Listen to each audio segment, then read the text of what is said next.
continues our coverage live now from the EMT Center in Moreau. Craig? Sometimes when paramedics get to where they're needed, they find a situation that isn't quite exactly the way it was described to them when the word first came along. This is one of those cases. Listen to how the call came in. Traumatic injury to a 5- and a 6-year-old after a swing set tipped over onto them. One child in the road, unknown breathing. We had exited the ambulance. They said that there obviously was one in the middle of the road that we had seen there and that there was one in the parking lot. Moreau EMS Chief Andre Delvaux found the boys and frantic friends and family, and police officers talking about a bounce house that had either exploded or taken off in the wind.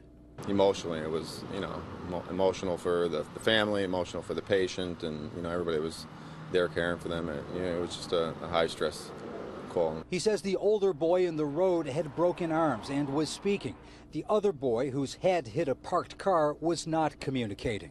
I'm sure that they're both, admitted in the pediatric intensive care unit. They were both, critical patients that needed paramedic level care in the pre-hospital setting.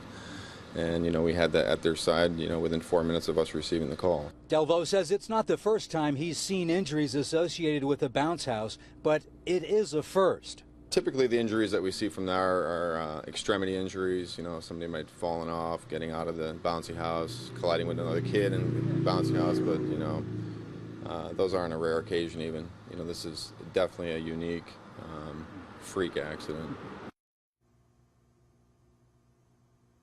One of the people who's been visiting with the boys in the hospital is the man who's their school principal where they go to kindergarten. Joseph Palmer told me tonight by email the boys have the full support of everyone in their school community. The way he put it was the boys may have a long road to recovery, but he says they won't be traveling it alone. In Moreau, Craig Smith, CBS 6 News.